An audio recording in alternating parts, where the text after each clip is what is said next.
पहले ही पढ़ चुके हैं इलेक्ट्रिसिटी क्या होता है, इलेक्ट्रिक पोटेंशियल क्या होता है।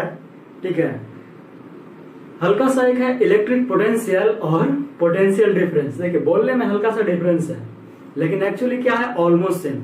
इलेक्ट्रिक पोटेंशियल में होता क्या है कि हम लोग उस चार्ज को कहते हैं कि अगर कोई स्मॉल चार्ज क्यू है, इसको कहते हैं हम लोग इन्फिनिटी से, ठीक है, इन्फिनिटी से अगर किसी पॉइंट पे ला रहे हैं तब उसको बोलते हैं इलेक्ट्रिक पोटेंशियल।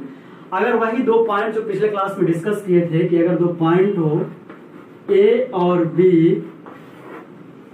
एक इलेक्ट्रिक फील्ड में दोनों पॉइंट ऑलरेडी हो, कंडीशन यहाँ ए है, एक इलेक्ट्रिक फील्ड पहले से हो, ठीक है, और वहां पे एक चार्ज को एक पॉइंट से दूसरे पॉइंट पे मूव करना है, ठीक है, तो उसको कहते हैं हम लोग पोटेंशियल डिफरेंस। यानी जब पॉइंट्स का बात आ जाए, ये दो पॉइंट्स है तो यहाँ पे जो वर्क करना पड़ता है वो क्या कहलाता है, पोटेंशियल डिफरेंस। बस यही हल्का सा फर्क है, बाकी डिफिनेशन आपका वही का वही रहेगा, कोई चेंजेस नहीं आने वाला है।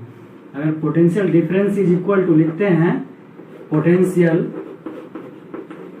डिफरेंस, इसको भी V से डिनोट करते हैं, then we will write same work done by charge.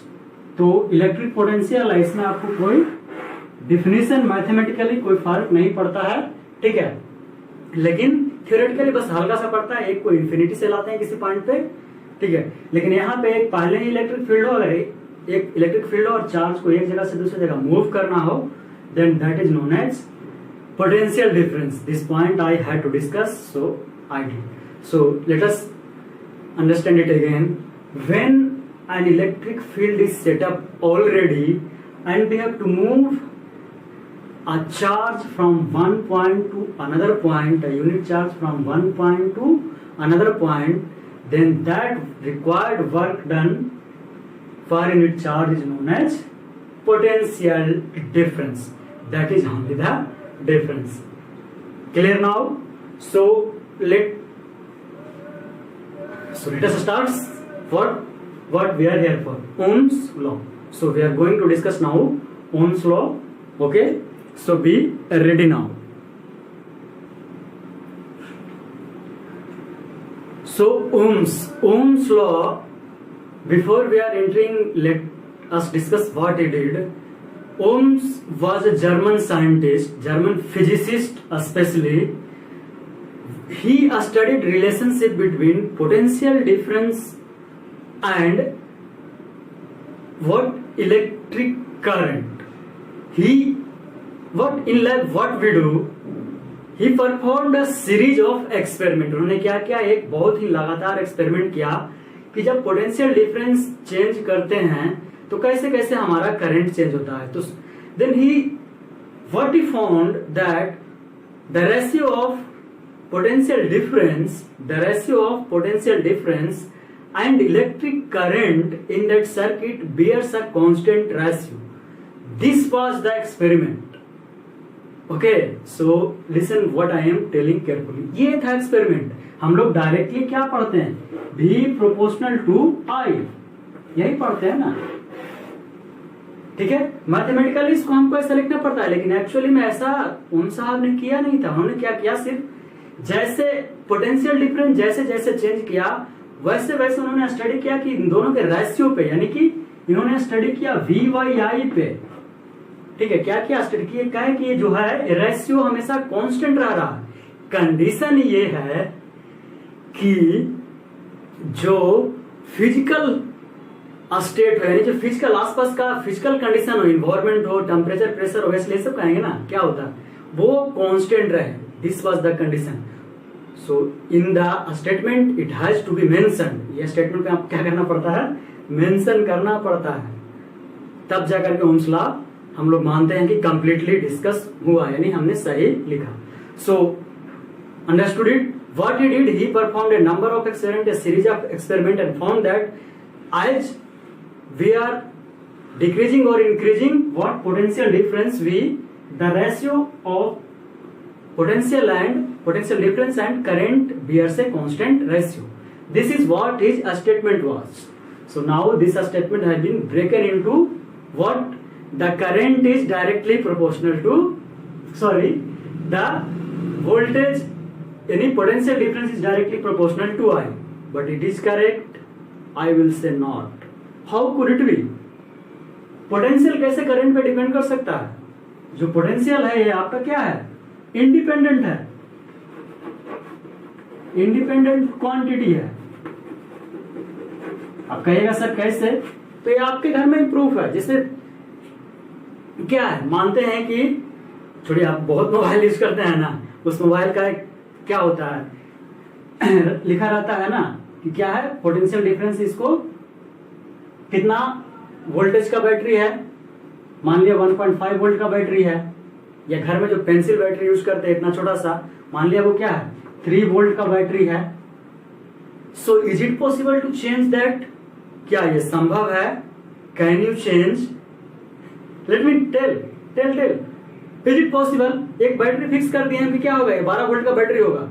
अब हम इसको क्या, इसके वोल्टेज जो पोटेंशियल डिफरेंस हमने फिक्स कर दिया, V हमने फिक्स कर दिया, यानी रेटिंग जिसको कहते हैं, फिजिक्स में क्या कहते हैं, जिसको रेटिंग कहते हैं, कि 3 वोल्ट का ये सेल है, ये सेल है नहीं, ठीक है, मान लिया ये सेल है, एज्यूम इट। तो क्या इसका हम रेटिंग बदल सकते हैं? नहीं बदल सकते हैं। That is why we call it independent quantity. So what here is dependent? Here current is dependent. Current depends on voltage, not voltage depends on current. What we have made it like V is proportional to I for what? Our business. हमें क्या लगे, आसान लगे, इसके लिए हमने इसे बदल दिया, लेकिन एक्चुअली ये था। एग्जाम्पल समझ में आया ना? हम कैसे भी, मान लिया कोई एक सर्किट है, हमने इस बैटरी को ही चार्ज में लगा रखा है, ठीक है। अब सिंपल एग्जाम्पल लीजिए फैन का। फैन को रेगुलेटर के थ्रू क्या करते हैं, हम चेंज कर लेते हैं ना, कि क्या वो कम चलेगा या ज्यादा चलेगा। Can be change the rating of that what fan that is rated eight 220 volt? क्या इसका हम रेटिंग बदल सकते हैं? नहीं। हम उस रेगुलेटर के थ्रू उसका क्या कर सकते हैं, डिक्रीज कर सकते हैं। क्या? Flow of current. We are controlling flow of current, not that voltage. We can't control that if a particular device has been fixed at that voltage. So हर पर एग्जाम्पल आप समझने का प्रयास कीजिए, बस मैं यही समझाने का प्रयास कर रहा हूं कि this was the actual observation. As V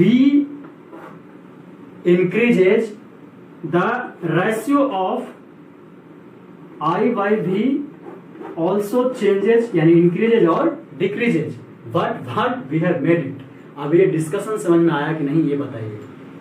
हम समझाने के लिए इतना लंबा डिस्कशन किए हैं, ठीक है। I think you have got it, example के साथ बताएंगे, ठीक है।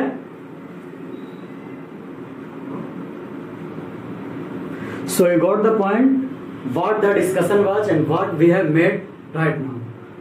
सो now writing a statement of what Ohm's law. A statement,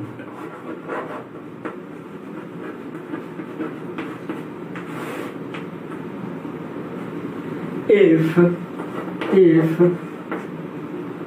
the physical environment या physical condition भी हम लोग बोलते हैं, physical conditions remains constant, then the ratio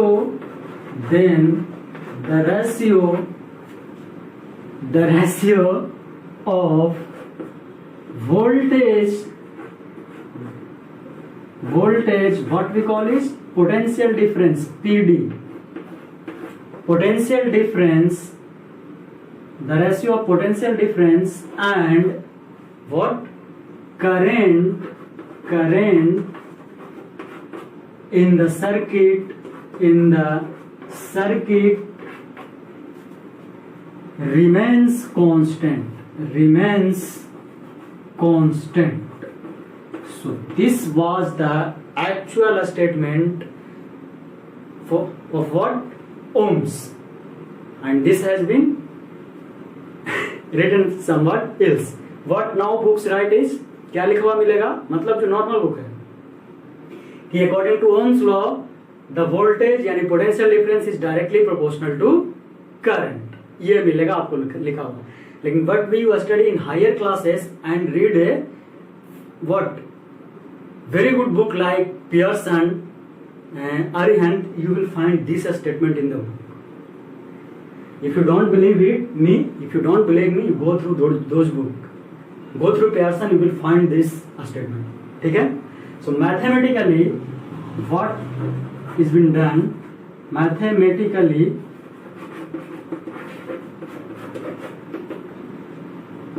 V proportional to I. This is what now we write. अब हम लोग अपने आसानी के लिए ऐसा लिखते हैं, ठीक है। कहानी क्या था आपको बता दिया। So now what we have to do, we have to, it is a proportionality constant, we have to what, we have to omit it. So if we omit any proportionality constant, you know that we have to put a what, a constant, and that constant is R. And now question arises, what is R? So what is R? R is electrical resistance. आप कहेगा sir आप electrical बोल रहे हैं, तो obviously what is electrical resistance.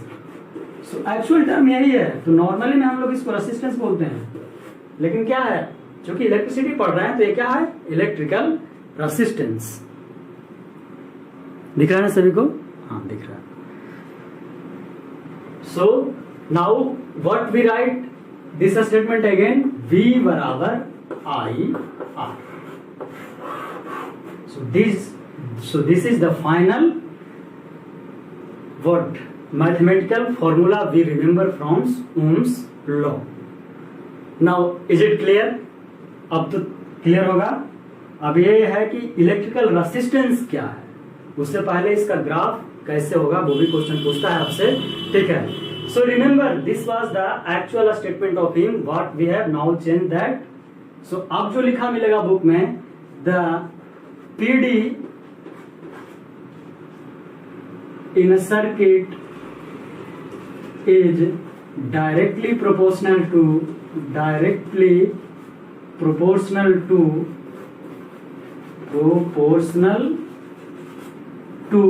The current. ये find करिएगा आप बुक में, मैक्सिमम बुक में यही लिखा मिलेगा आपको कि जो पोटेंशियल डिफरेंस होता है, ऑब्वियसली इसके बाद अक्रॉस टू टर्मिनल्स भी लिखेगा, ठीक है। Potential difference across two terminals in circuit, ये भी आपको मिलेगा यहाँ पे अक्रॉस टर्मिनल्स, ठीक है। उससे परेशान नहीं होना है, ये मिलेगा आपको लिखा हुआ। कहिएगा सर आप हंसते बहुत है, क्या करें, इंटरेस्टिंग होना चाहिए, ठीक है। बोर एकदम सीरियस मोड में पढ़ कर क्या फायदा, सीरियस होने थोड़े ना हम लोग आए, हम लोग सीखने आए हैं, और सीखा तभी जाता है जब मूड जॉली हो, ठीक है। ये है ओम्स लॉ।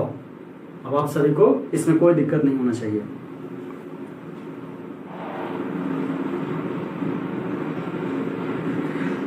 तो ओम्स लॉ क्लियर हुआ, ओम्स लॉ समझ में आ गया। अब इसको ग्राफिकली कैसे रिप्रेजेंट करते हैं ओम्स लॉ को, तो आप मैक्सिमम बुक में देखे भी होंगे कि इस तरीके से जो पढ़े हैं इस तरीके से बनाया होता है। एक तरफ वोल्टेज रखते हैं, एक तरफ करंट रखते हैं।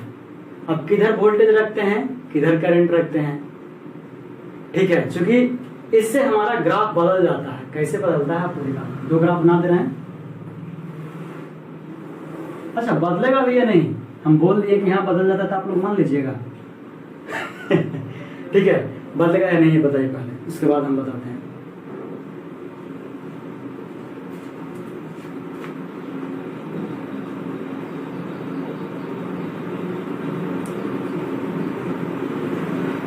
ठीक है, लीजिए सिंपल लिखेंगे, ग्राफ में दोनों को डिस्कस कर देते हैं। आप लोग सब कुछ देखे हुए हैं। एक्स एक्सिस में हम लोग क्या लेते हैं, वोल्टेज यानी पोटेंशियल डिफरेंस जिसको कहते हैं, और बाई एक्सिस में हम लोग करंट लेते हैं। तो जैसे जैसे वोल्टेज बढ़ाते हैं, वैसे जैसे जैसे करंट बढ़ाते हैं, वैसे वैसे क्या होता है, हमारा इस तरीके का ग्राफ बनता है। ये सिंपल सा ग्राफ आपको मैथ्स बुक में मिल जाएगा, चाहे वो कोई भी बुक, एनसीईआरटी में भी ये दिया हुआ है। तो ये है आपका ग्राफिकल रिप्रेजेंटेशन, ठीक है। तो यहां तक कोई दिक्कत है, और यही जो आता है R is equal to V by I, और ये ग्राफ जो है आपसे एग्जाम में बहुत बार पूछा गया है, एक एक नंबर में भी पूछा गया है, मैक्सिमम टाइम। ग्राफ बताइए ये ग्राफ क्या है। ठीक है, हम दूसरा ग्राफ पे नहीं जा रहे हैं, क्लास 10 से बाहर है। ठीक है, बस ड्रॉ कर दिया। ये ग्राफ समझ में आया? इस ग्राफ में कोई दिक्कत आपको? अगर दिक्कत है तो बोलिए। ठीक है, तो अब यहाँ पे देखिए ये आर को बोले क्या हम? इलेक्ट्रिकल रेसिस्टेंस बोले। तो सर अब ये क्वेश्चन उठता है कि आखिर इलेक्ट्रिकल रेसिस्टेंस अगर बोले तो बोले, रेसिस्टेंस ही क्यों बोले? है ना? अरे बोले भाई ठीक है बोले, लेकिन रेसिस्टेंस ही क्यों बोले? उसका भी तो कोई कारण होना चाहिए। तो उसका कारण सिंपल यही था कि R बराबर V बाई आई। जैसे जैसे करंट हम बढ़ाएं, रेसिस्टेंस का वैल्यू क्या होता गया? मान लिए कि V हम फिक्स कर दिए। ठीक है, क्या V को क्या कर दिया? पोटेंशियल डिफरेंस को हम फिक्स कर दिए, जैसे बैटरी बता रहे थे, इसको 3 वोल्ट फिक्स कर दिए, यानी कोई भी अमाउंट फिक्स कर दी। तो जैसे जैसे हम करंट का वैल्यू बढ़ाएंगे, यानी डिनोमिनेटर बढ़ेगा, ये फिक्स है, तो क्या हो जाएगा? रेसिस्टेंस धीरे धीरे कमते जाएगा। और ये इसका उल्टा भी ट्रू है कि अगर करंट को क्या करेंगे? डिक्रीज करते जाएंगे, तो हमारा आर क्या हो जाएगा? बढ़ते जाएगा। यानी एक ऐसा प्रॉपर्टी ये पाया गया कि जब करंट हम बढ़ा रहे थे वोल्टेज फिक्स करके, ठीक है, तो उसका क्या होता गया? रेसिस्टेंस घटता चला गया। ठीक है, यानी कि उसको एनर्जी ज्यादा मिलता चला गया। और कोई भी कंडक्टर इसी कारण कंडक्ट करता है, क्या होता है? कंडक्टर का रेसिस्टेंस बहुत ही हाई होता है।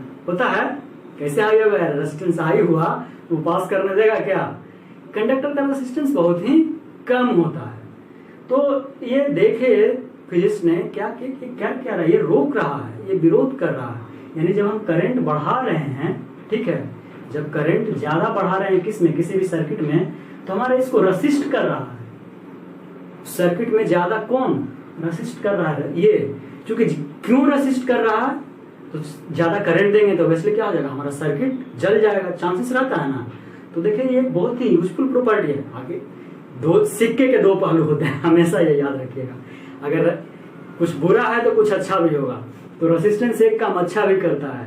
अगर किसी सर्किट का वोल्टेज फिक्स है, करंट ज्यादा मिल गया, तो हम लोग फ्यूज यूज करते हैं ना, वो क्या कर देता है?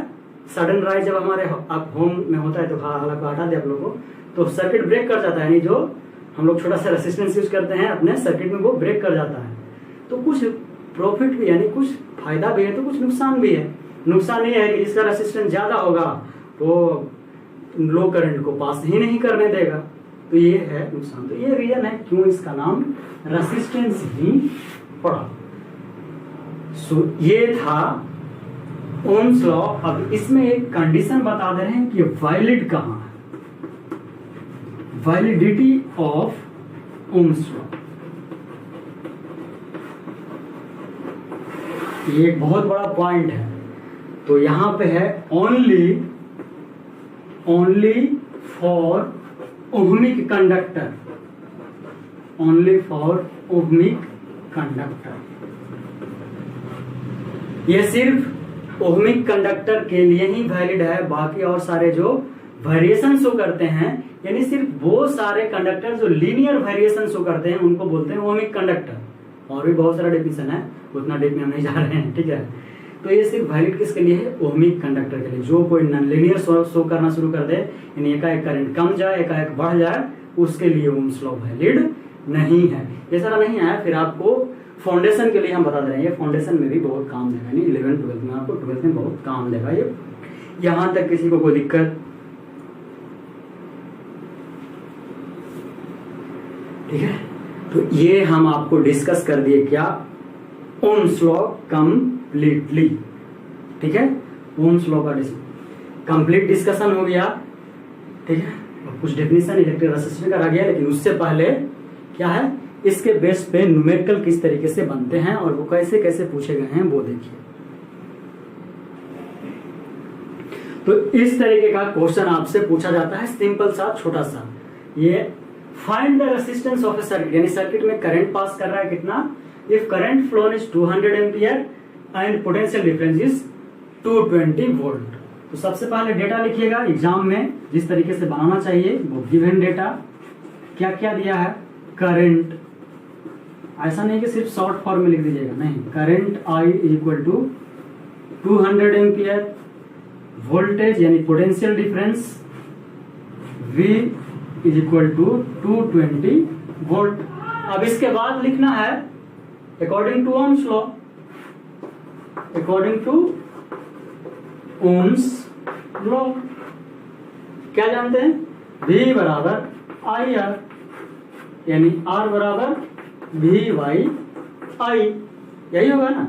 अब पुट कर दीजिए 220 डिवाइड बाई क्या 200। अब काट करके 0 पॉइंट कितना आएगा 0.99, ऑलमोस्ट कितना है रेसिस्टेंस 0.99 के आसपास क्या आएगा रेसिस्टेंस आएगा। और जो रेसिस्टेंस का एसआई यूनिट होता है, रेसिस्टेंस का एसआई यानी यूनिट होता है क्या आपका ओम। इसका डिस्कशन करेंगे हम लोग अगले क्लास में। तो इस तरीके का क्वेश्चन पूछता है, ठीक है। तो जो अगले क्लास का हमारा रहेगा डिस्कशन वो इलेक्ट्रिकल रेसिस्टेंस पे बेस्ड होगा। सबसे पहले वो डिपेंड कैसे करता है, उसके बाद वेरियस न्यूमेरिकल्स जो कि इलेक्ट्रिकल पोटेंशियल से कैसे कैसे पूछते आए हैं, बोर्ड में जो क्वेश्चन आए हैं हम वही उठाएंगे। कितना सिंपल सिंपल आपको क्वेश्चन मिला है। तो आज के लिए इतना ही, मिलते हैं अगले क्लास में, तब तक टेक केयर, बाय बाय, जय हिंद जय भारत।